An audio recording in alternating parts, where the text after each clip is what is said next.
Hello दोस्तों, मैं हूं दिनेश किवोरा। आप सबका स्वागत है इस चैनल के ऊपर। दोस्तों, हमने इस चैनल के ऊपर बहुत सारे कार्यक्रम हिंदू धर्म के ऊपर आपके सामने प्रस्तुत किए हैं, हिंदुइज्म के ऊपर। और आपकी फीडबैक भी बहुत अच्छी आई है, जिसके लिए आपका शुक्रिया तो बनता ही है। अ, हम अपनी कड़ियों को आगे बढ़ाएंगे और हिंदुइज्म के ऊपर हम जिस शख्सियत से बात कर रहे थे, 3-4 एपिसोड हो चुके हैं, जिसको आप देख सकते हैं इसी चैनल के ऊपर, वो हैं श्री अशोक मिश्रा जी। स्वागत है सर आपका। नमस्कार, बहुत-बहुत धन्यवाद मुझे अ, इस कार्यक्रम में बुलाने के लिए। आपका और मैं उन सबका आभारी हूँ जो इस प्रोग्राम को देखते हैं और कमेंट्स भी करते हैं। जी, धन्यवाद। जी। श्री अशोक मिश्रा जी एक बहुत बड़े रिसर्चर हैं, लेखक हैं, कई भाषाओं के विद्वान हैं।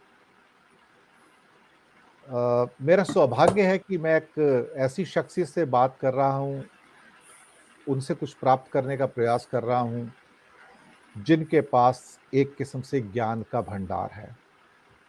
और जब हमने फैसला किया था कि हम हिंदू धर्म, उसकी उत्पत्ति, उसकी यात्रा और उसके जो-जो बीच में पड़ाव आए हैं, उनके ऊपर हम बात करेंगे, उसी कड़ी को आगे बढ़ाते हुए इस नए एपिसोड में ख़ास तौर से वैदिक इरा के ऊपर हमने बातचीत स्टार्ट की थी, तो उसी को हम आगे बढ़ाएँगे और बात स्टार्ट करेंगे सबसे पुरातन ग्रंथ ऋग्वेद की। इससे पहले कि मैं बातचीत प्रारंभ करूँ श्री अशोक जी से, मैं आपको बता दूँ कि आज बात करेंगे ऋग्वेद की। हालाँकि उनको मंडलों में और अष्टक के अंदर भी विभाजित किया जाता है ऋग्वेद को, लेकिन हम कोशिश करेंगे कि उसको जो 10 मंडल हैं, उस एक परिभाषा के अंतर्गत आगे लेके चलें और आपको बताएँ।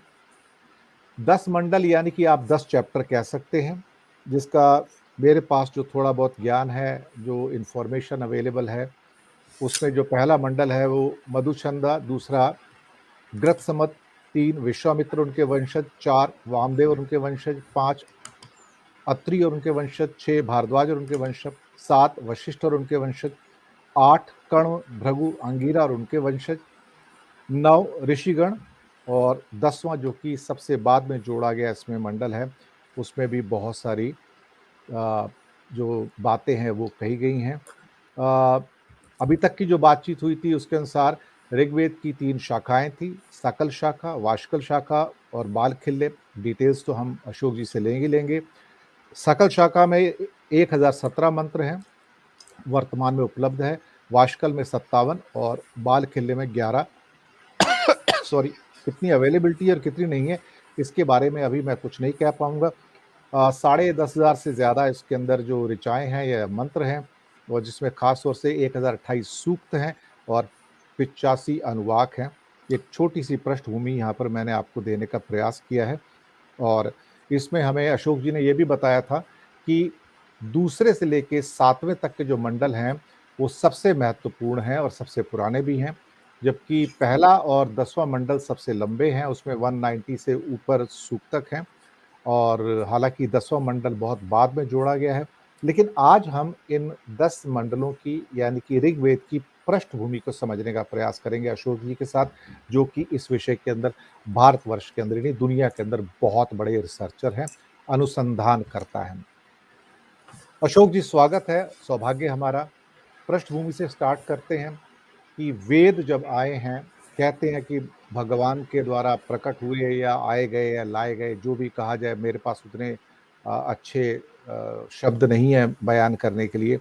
लेकिन इनकी पृष्ठभूमि के बारे में बताइए, जो 4 वेद हैं हमारे, उनमें सबसे पहला जो इम्पोर्टेंट ऋग्वेद है, कि इसकी पृष्ठभूमि क्या थी और ये कैसे इनकी उत्पत्ति हुई, कैसे हमारे सामने आए और इनका क्या महत्व था आम जीवन के अंदर? जी, अशोक जी। जी, तो अब जैसा हम लोगों ने पिछले कार्यक्रम में इसके बारे में चर्चा की थी।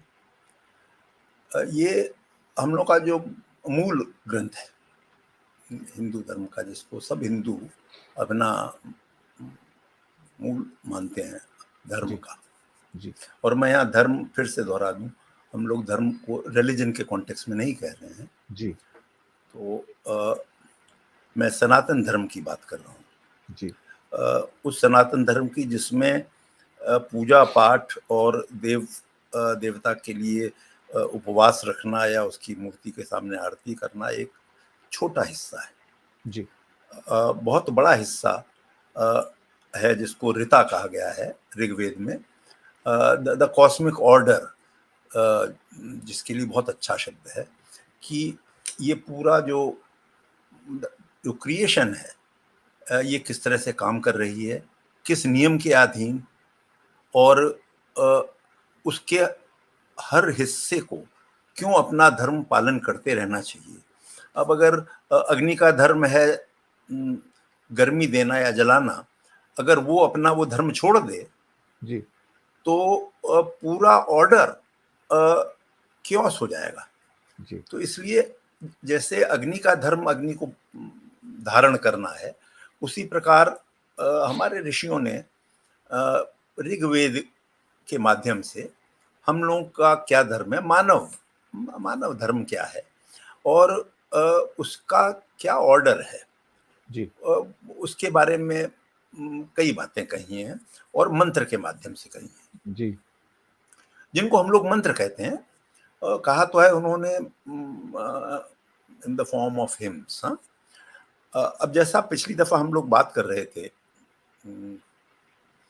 कि ये ऋग्वेद जो आया है हम लोगों को, ये आया तो है ऋषियों के माध्यम से, पर वो लोग केवल माध्यम मात्र थे। जी, उनको ये कैसे प्राप्त हुआ, इसको अपौरुषेय का भी कहा जाता है कि किसी किसी ह्यूमन ने इसका नहीं क्रिएशन किया। जी, ये उनको जब वो अपनी तपस्या में थे, अपने ध्यान में थे, तो उनके मन में और उनके बुद्धि में और उनके हृदय में ये उदित हुआ। द जी, closest I can come to that, जी, उदित। जी, हाँ जी जी। और फिर उन्होंने अ, अ, इसको मंत्रों के माध्यम से वा, वाक थ्रू स्पीच और लोगों को पहुंचाया। जी, और लोगों को इसलिए पहुंचाया कि उनको तो जब ये प्राप्त हुआ ज्ञान, तो वो तो समझ गए, को तो ब्रह्म ज्ञान हो गया, पर उसको मानव जाति के लिए, आर्यन रेस जो कहलाती है उस समय की, उसको पहुंचाने के लिए उन्होंने इन मंत्रों की रचनाएं करी। जी, और यही ट्रेडिशनल व्यू है सनातन धर्म का। जी, अब जैसा मैंने पिछली दफा कहा था कि ये एक समय में नहीं हुआ, ये अलग अलग ऋषि कुलों में हुआ। एक ऋषि ने भी नहीं किया, पर उस समय ये परंपरा थी कि एक ऋषि जो हैं उनके जो कुल के दूसरे लोग हैं वो भी अपने ऋषि के नाम से ही रचना करते थे।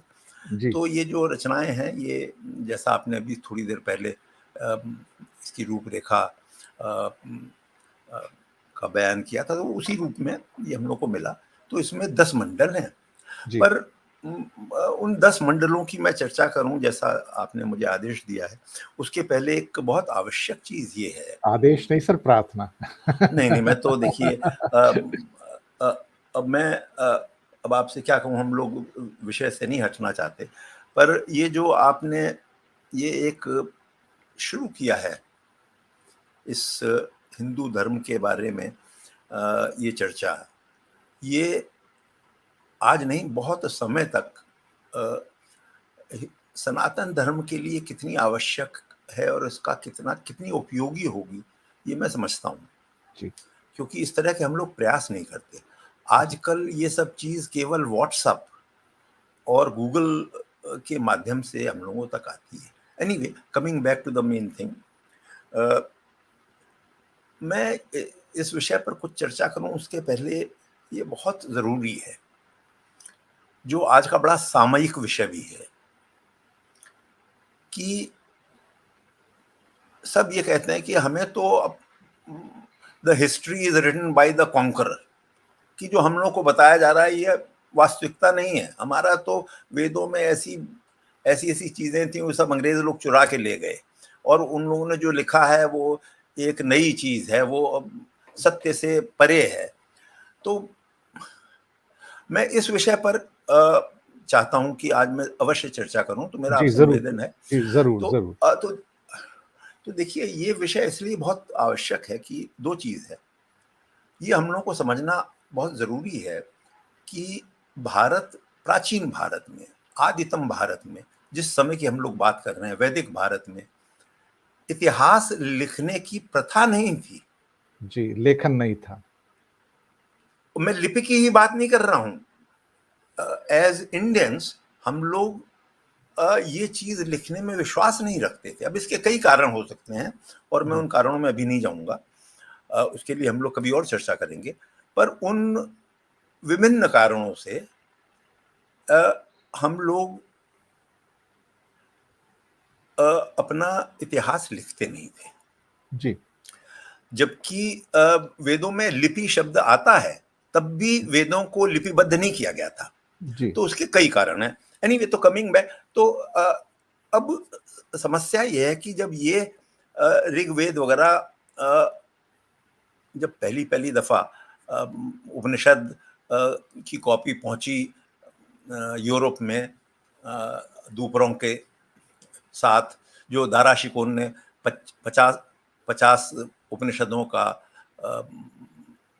ट्रांसलेशन करवाया था, जब उसकी ये कॉपी मिल गई उसको और वो ले गया यूरोप, और जब वहाँ के जर्मन स्कॉलर्स को वो मिली और उन्होंने पढ़ना शुरू किया, तब तो उनको पहली दफा समझ में आया कि भारत का ये इतिहास है। जी वरना तो वो लोग समझते थे कि this is area of darkness.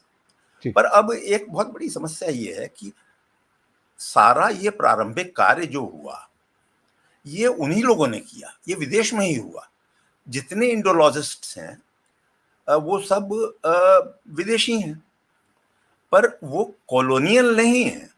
इसमें एक चीज मैं पूछना चाहूंगा, हमने कई जी बार ये टर्मिनोलॉजी यूज किया है इंडोलॉजिस्ट, तो हमारे कई सारे दर्शक जो हैं शायद इस बात को समझ ना पाए कि इंडोलॉजिस्ट हम किसे कहते हैं एक्चुअली। थोड़ा सा बया देखिए, बता दीजिए 1 मिनट में। देखिए, मैं इसको मोटा मोटी बड़े साधारण शब्दों में अगर बताऊं, तो इंडोलॉजी वो विषय है जिसमें अ, अ, भारत का, भारत के धार्मिक ग्रंथों का और धार्मिक ग्रंथों के फिलॉसफी, माइथोलॉजी और थॉट्स का जी अध्ययन किया जाए। तो जी वो केवल रिलीजन की स्टडी नहीं है।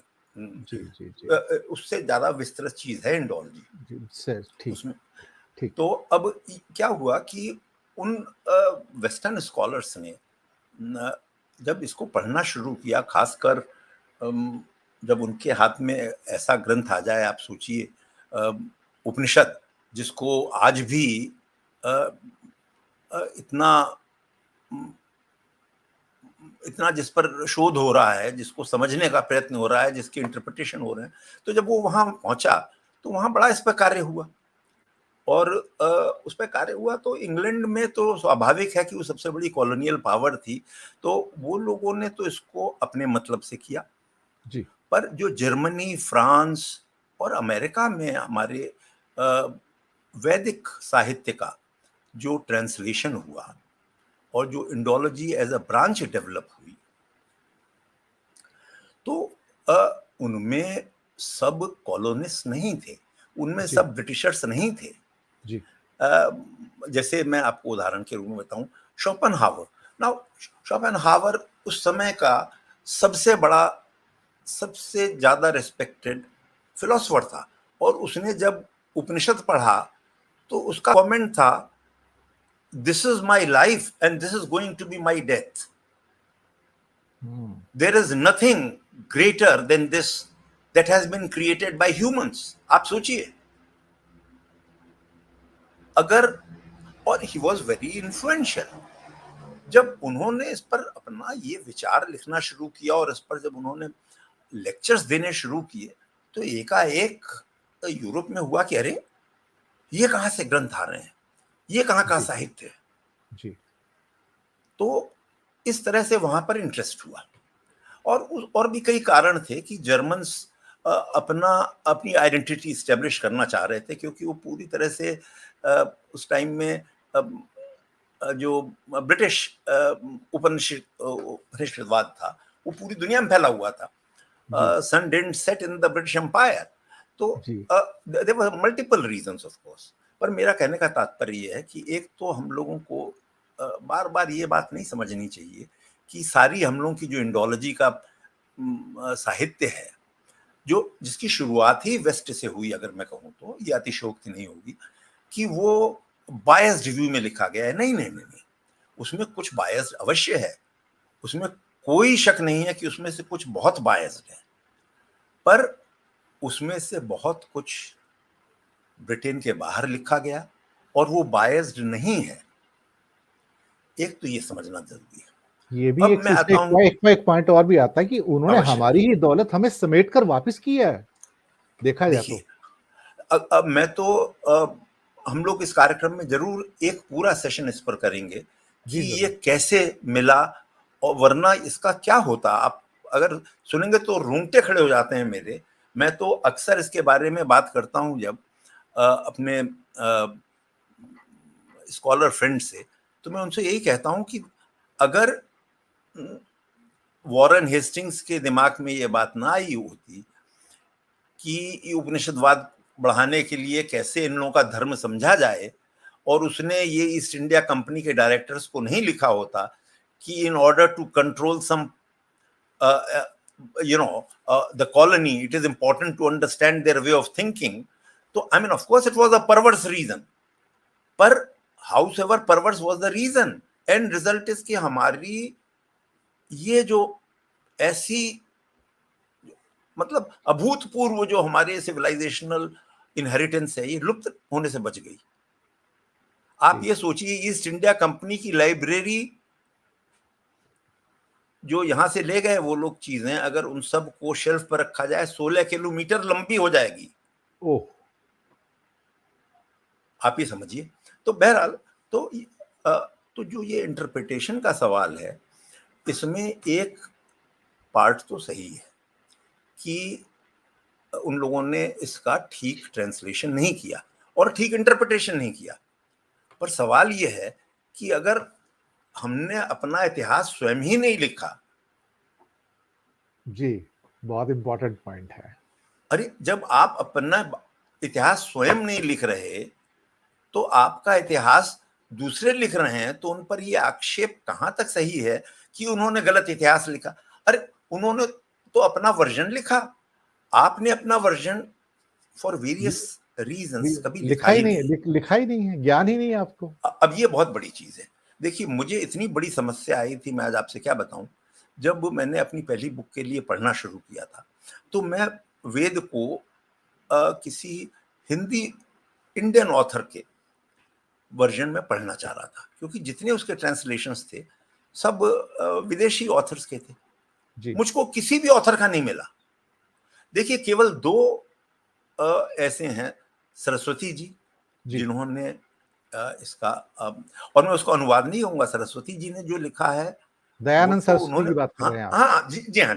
अब उन्होंने तो दयानंद सरस्वती जी ने जो हम लोगों के वेदों का वो तो उन्होंने व्याख्या की है कि मेरे ऐसा ज्ञानी आदमी अगर समझना चाहता है वेद के ज्ञान को, तो उसको समझाने की कोशिश की एक साधारण व्यक्ति के लिए. अब दूसरा है श्री अरविंदो का. अब अगर आप श्री अरविंदो, जिनको ये कहा जाता है कि उनको तो भगवत प्राप्ति हो गई थी, उनका जो वर्जन है अगर आप पढ़िए तो 10 पेज पढ़ के उसको समझने में ही 1 महीना लग जाएगा. तो वो सर्वसाधारण के लिए तो नहीं है ना, वो उसका शब्दार्थ है.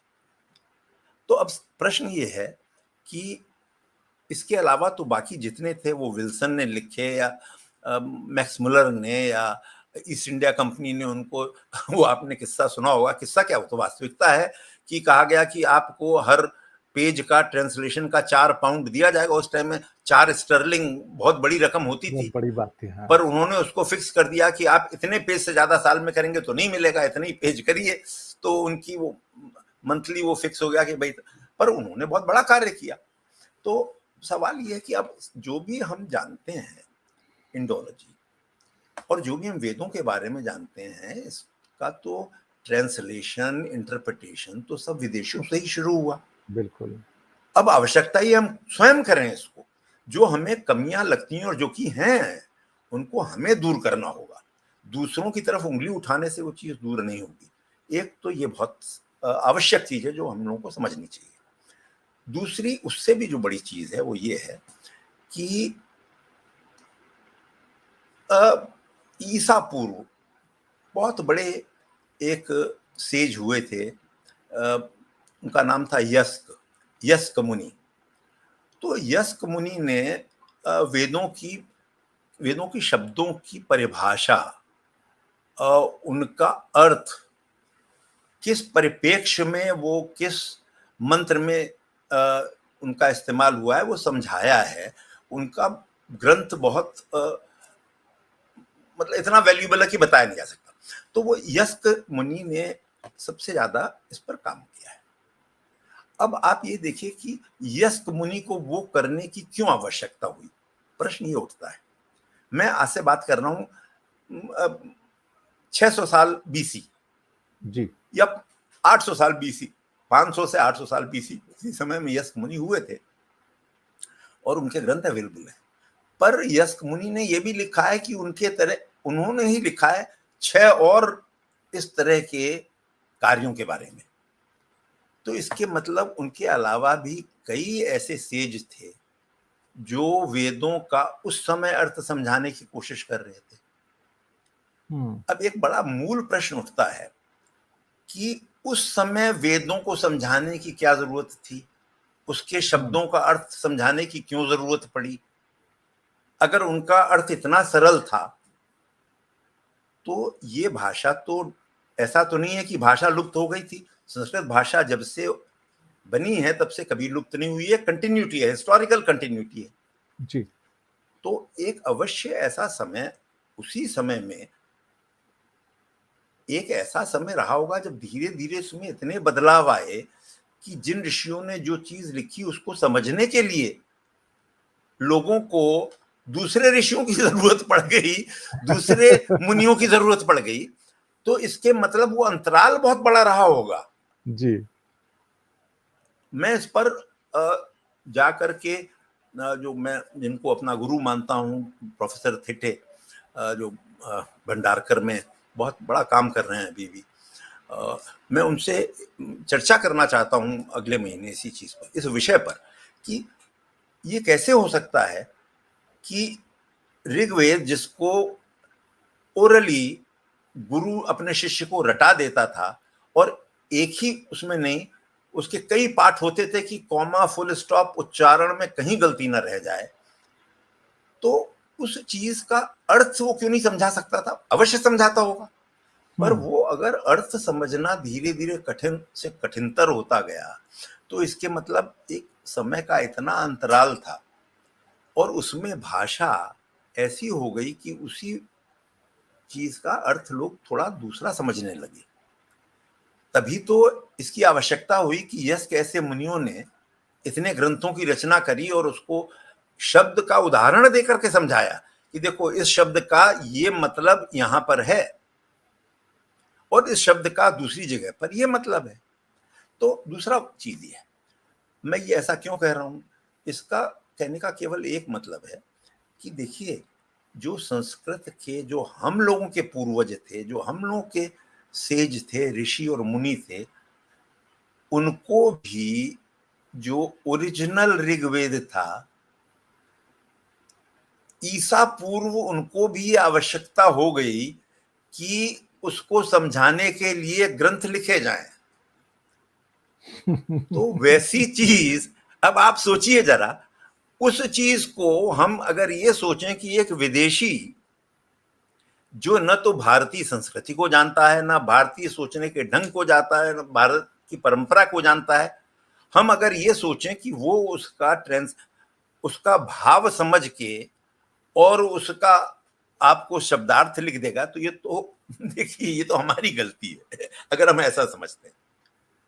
और इन एनी केस मॉडर्न जो ट्रांसलेशन है उसके बारे में तो आप जानते होंगे, और जो हम लोग के दर्शक सुन रहे हैं वो भी जानते होंगे कि ट्रांसलेशन की कई थ्योरी हैं, मॉडर्न थ्योरीज हैं, कि अगर आप वर्ड बाय वर्ड ट्रांसलेशन करना चाह रहे हैं तब भी आपको लेखक का भाव समझना होगा, और आप उसका भाव तभी समझ सकते हैं जब आप उसके किस सामाजिक परिस्थिति में वो रहता है, कहाँ रहता है, वो समझ रहे हैं।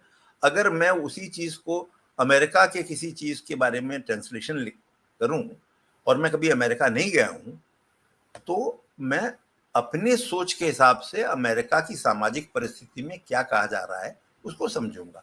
तो बिल्कुल दूसरा आपने एक सही बहुत कहा। मुझे इसके ऊपर एक एग्जाम्पल याद आ गया छोटा सा, कि जी क्यों ऋग्वेद के शब्दों को समझाने के लिए दूसरे ऋषियों को प्रयास करने पड़े। उसका कारण एक बड़ा क्लियर था कि बहुत बार लोग सिर्फ शब्द को चुन लेते हैं और भाव छोड़ देते हैं। बिल्कुल। वो जब हमारा संविधान भी जब रचा गया था, तो जब उसके अंदर जब उसका पहला ड्राफ्ट आया था, तो उसमें कहा गया था कि भारत जो है, it will be a federation of state. जी बाद जी में उसे बदलकर यूनियन ऑफ स्टेट में कर दिया गया शब्दों के वो। तो बाबा साहब ने उस टाइम कहा था कि मकसद वही है, मतलब वही है, भाव वही है, सिर्फ शब्द बदला है। लेकिन मुसीबत ये है कि हम हिंदुस्तानियों की, मतलब एक आम जनता की बात कर सकते हैं पूरी मैं दुनिया में, समझ रहा हूँ। कि हम जी हाँ। तो शब्द पकड़ के बैठते हैं।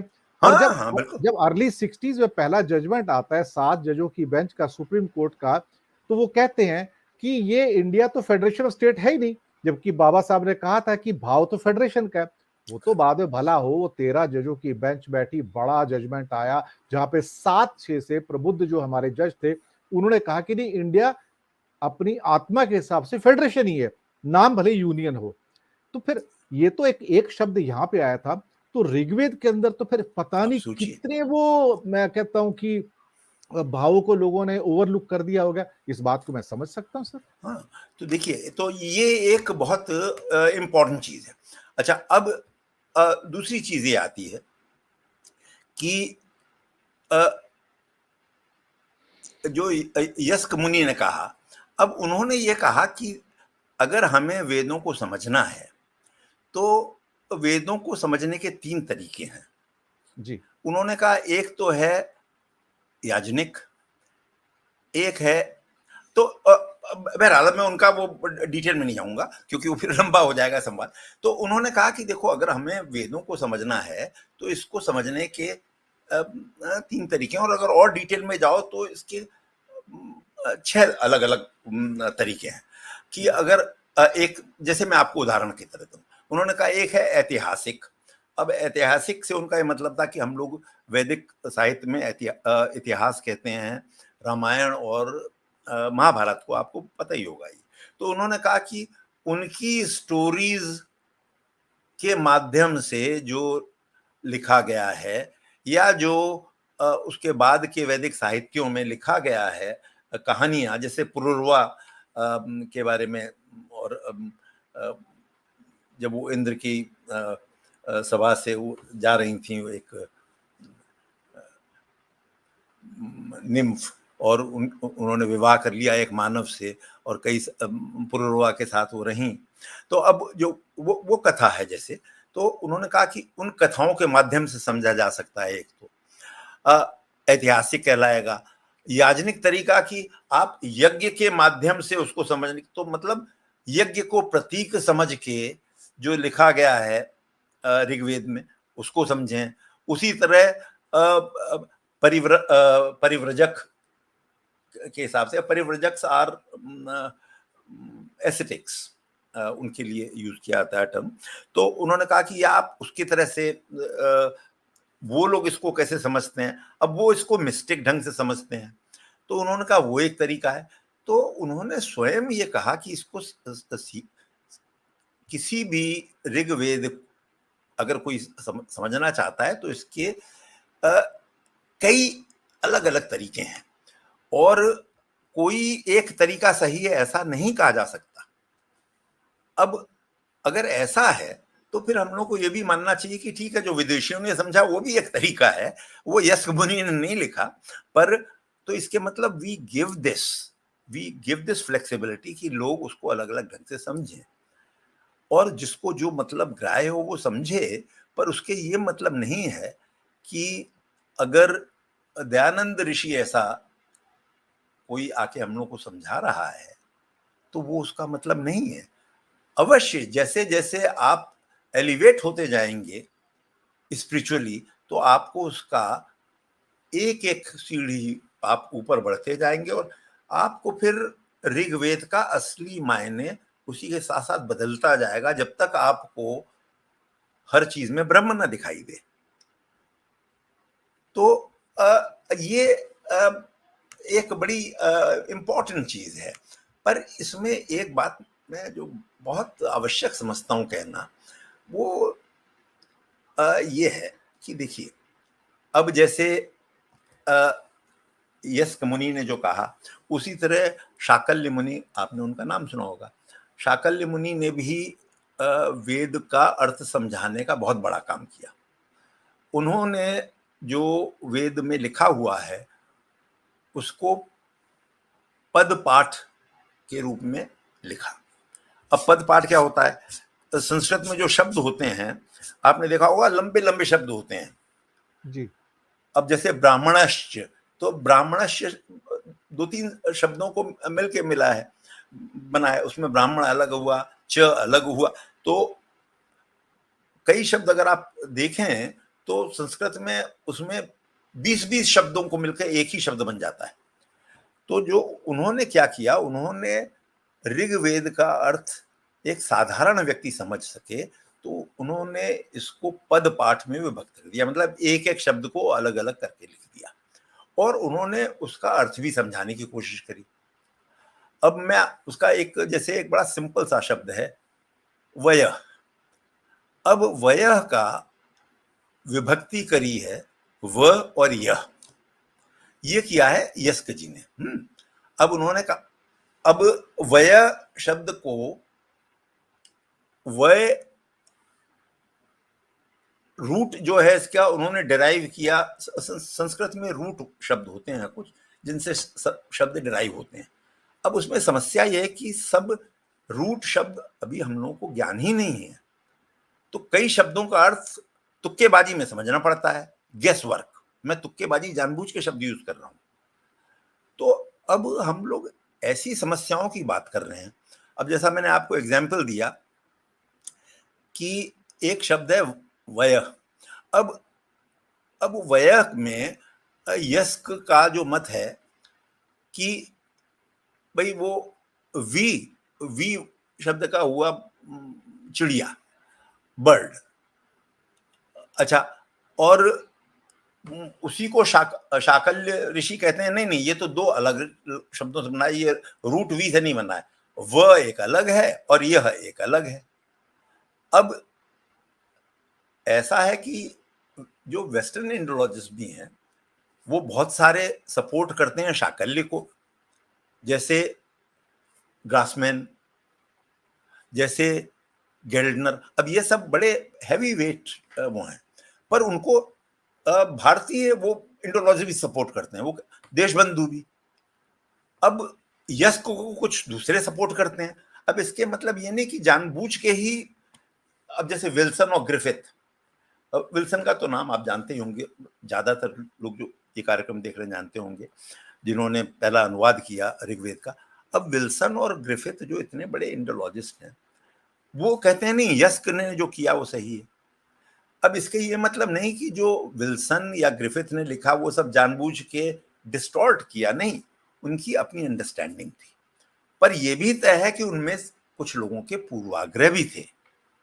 अब मैं आता हूं पूर्वाग्रह पर, और उसके साथ हम लोग इस कार्यक्रम का समापन कर सकते हैं जी। अब जहां तक पूर्वाग्रह की चीज है, वो बड़ा मुझे दुख होता है, बड़ा खेद होता है कि जितना उसमें विदेशी इंडोलॉजिस्ट और हिस्टोरियन शामिल हैं, उतने ही भारतीय भी। ये जिम्मेदारी भारतीय इतिहासकारों और इंडोलॉजिस्ट की उतनी ही बनती है डिस्टॉर्ट करने में हमारा पास्ट, जितना कुछ वेस्टर्न इंडोलॉजिस्ट का। अब मैं प्योर स्कॉलरली चीज की बात नहीं कर रहा हूं, मैं वो कर रहा हूं कि जो बायस्ड लोग थे, मैं बायसेस की बात कर रहा हूं। अब मैं आपको एक बड़ा सिंपल सा उदाहरण देता हूं जो सब दर्शक सब सुनने वाले समझ सकेंगे, और बड़े खेद की बात है ये। सरस्वती नदी के बारे में ऋग्वेद में अनेकों स्थान पर कहा गया है। मेरे ख्याल से 20 या 25 उनके लिए जो हिम्स हैं वो भी हैं। अब भारतीय मूल के कई इतिहासकारों और पुरातत्वविद और इंडोलॉजिस्ट ने ये स्टैंड लिया है पिछले 70 वर्ष से, और यही हम लोग को पढ़ाया गया है, देखिए, कि सरस्वती मिथिकल रिवर थी, वो नदी नहीं है कहीं।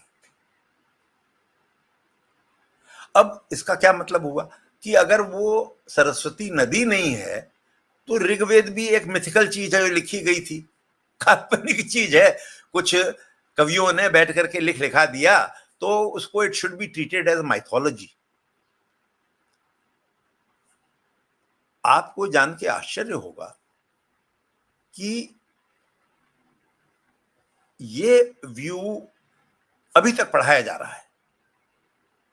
आप और मैंने तो ये पढ़ा ही होगा, ये व्यू की सरस्वती नाम की रिवर असली में कहीं नहीं है, पर ऋग्वेद वहां लिखा गया, और बाहर से आए आर्य लोग और उन्होंने जो यहाँ की लोकल पॉपुलेशन थी उसको जीता और हरा करके खत्म करके और राज्य करने लगे, ये सब जो लिखा हुआ है।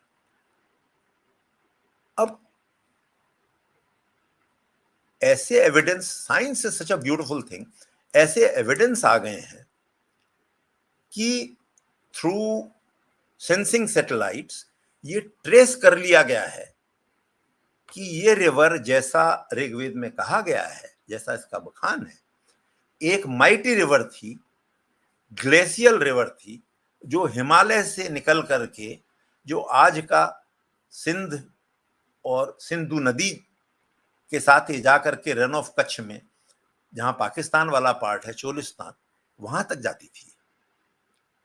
उसका पाथ ट्रेस किया है फ्रेंच सेंसिंग सैटेलाइट्स ने, नासा की सैटेलाइट ने, और आईआईटी के शोधकर्ताओं ने जाकर के उस ड्राई रिवर बेड,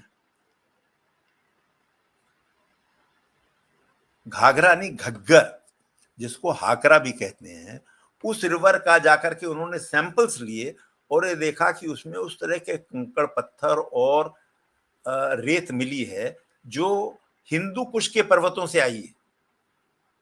तो इसका ये मतलब हुआ कि वहां से वो रिवर आती थी, एक समय था। और टेक्टोन ये भी अब ये लगभग एक्सेप्टेड फैक्ट है कि वो रिवर टेक्टोनिक शिफ्ट की वजह से वो रिवर आधी आके इधर जमुना में मिल गई, आधी उधर जाके सिंधु में मिल गई, और वो अब जाकर के थोड़ी दूर जाकर के हरियाणा से आगे जाकर के बटनेर के आगे पाकिस्तान के चोलिस्तान में लुप्त हो जाती है। मेरे ख्याल से उस जगह को अविनाशी या क्या कहते हैं जगह। तो कहने का ये मतलब है कि ये एक फैक्ट है। अब ये कहा जा सकता है कि नहीं, ये तो फैक्ट अभी पता चल रहा है साइंस के माध्यम से। नहीं, ऐसा नहीं है। ये दो ब्रिटिशर्स जिनको ये काम दिया गया था कि जाकर के एक ऑल्टरनेट रूट निकालो अफगानिस्तान जाने का, उन्होंने भी रिकॉर्ड किया है। तो इसके मतलब ऐसे रिकॉर्ड्स को अनदेखा करके हमारे इतिहासकारों ने अपने पूर्वाग्रह, प्रेजुडिसेस की वजह से एक distorted version of history present की, तो उसको भी करेक्ट करने की जरूरत है। बिल्कुल आपने सही कहा। तो इसमें पूर्वाग्रह भी हैं, अपने अपने पैराडाइम्स हैं कि जिस चश्मे से लोग चीज़ों को देखते हैं, और हमेशा से जो ग्रंथ होते हैं, इवन जो कहावतें भी हैं, जो चीज़ें लिखी गई हैं, बताई गई हैं, उसको अलग अलग समय में, देश काल परिस्थिति में अलग अलग तरीके से इंटरप्रेट भी वो किए जाते हैं। और इस मामले में अगर चाहे भारत के ग्रंथ हों या बाकी ग्रंथ भी हों, अगर उनको भी इंटरप्रेट किया गया तो मैं उसमें कोई बुरा नहीं समझता। देश काल परिस्थिति, समय के हिसाब से चीज़ें बदलती हैं, लोगों के देखने के चश्मे बदल जाते हैं, वो अपनी नज़र से उसको देखते हैं और सोचते हैं कि ये चीज़ ऐसी होगी, और उसमें कंडीशनिंग ऑफ माइंड पिक्चर में आ जाता है जो लोगों का होता है, उसमें लोगों का भी दोष नहीं है। खैर लेकिन ये सब्जेक्ट बहुत लंबा है और ख़ासतौर से जब ऋग्वेद की बात होती है तो उसमें ऋग्वेद की शुरुआत ही पहले मंडल में जिस तत्व से होती है वो अग्नि है, जिसकी पूजा की जाती है।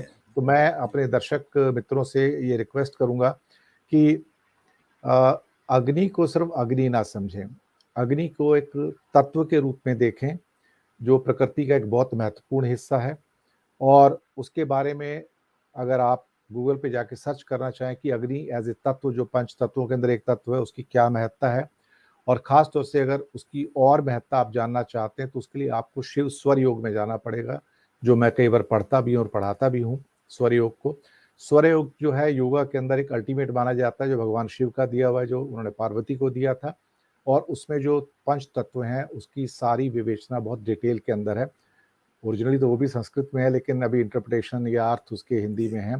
तो अगर आप पंच तत्वों को, और उसमें सबसे जो इम्पोर्टेंट तत्व जो ख़ास तौर से अग्नि है, जिसके ऊपर पूरा ऋग्वेद आधारित है, शुरुआत होती है और बाद में बाकी तत्व आते हैं। तो कहीं न कहीं अगर ऋग्वेद को समझना है तो पहले तत्वों को समझना पड़ेगा कि उस अग्नि को हम देवता क्यों मानते थे, उसकी क्या महानता थी, उसके अंदर क्या ख़ास चीज़ें थी। अगर ये बेसिक थोड़े से क्लियर होते तो फिर आपको ऋग्वेद को भी समझने में आसानी होगी। ऋग्वेद के अंदर जो देवता बताए गए हैं, उनको समझने में आसानी होगी, या उसके अंदर जो पदार्थ बताए गए हैं, मटीरियल्स बताए गए हैं, उनको समझने में भी आसानी होगी। तो इतनी सी मेरी गुज़ारिश है मेरे दर्शक मित्रों के साथ में। इन्हीं शब्दों के साथ मैं लूँगा विदा और अशोक जी का करूँगा शुक्रिया अदा कि उन्होंने एक पृष्ठभूमि के रूप में बताया कि जब वेद बोले गए, लिखे नहीं गए, तो उसके पीछे की क्या पृष्ठभूमि थी, कैसे समय काल के हिसाब से हमने उसको देखा, समझा, और ख़ास तौर से शुक्रिया तो अदा करना पड़ेगा उन इंडोलॉजिस्ट का जो विदेशी भी थे, जिन्होंने हमारी दौलत समेट कर हमें वापस की है। बाद में हम ठीक है उनकी बुराई करें या अच्छाई करें, लेकिन उन्होंने हमें कुछ दिया तो है कम से कम। जी, जी, उसके जी। बाद उसके बाद फिर आपकी ज़िम्मेदारी है कि आप अपनी बुद्धिमत्ता का उपयोग कीजिए और सब्जेक्टिवली नहीं, ऑब्जेक्टिवली उसको देख के उसका एक अर्थ पाने की कोशिश कीजिए, बिल्कुल सही। क्योंकि हर चीज़ ही सब्जेक्टिव हो जाएगी, तो फिर आप तो अर्थ का अनर्थ कर देंगे। हमें अनर्थ नहीं चाहिए, इसलिए ठीक है आप हज़ार इंटरप्रिटेशन रख सकते हैं उसके, लेकिन ऑब्जेक्टिविटी अगर चली गई, तो फिर सब कुछ चला जाता है।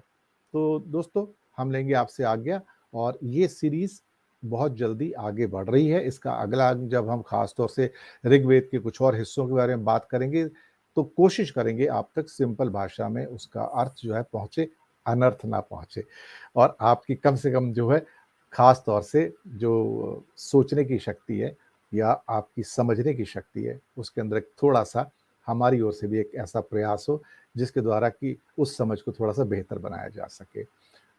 इन्हीं शब्दों के साथ लूँगा आपसे विदा और अशोक जी का करूँगा शुक्रिया। बहुत जल्दी फिर आपसे मुलाकात होगी इसी कार्यक्रम के अंदर, हमारे अशोक मिश्रा जी के साथ। धन्यवाद आप सबका। आपको बहुत धन्यवाद और उन सब दर्शकों को बहुत-बहुत धन्यवाद, जिन्होंने अपना बहुमूल्य समय इस कार्यक्रम को देखने के लिए दिया। जी, धन्यवाद। धन्यवाद। शुक्रिया।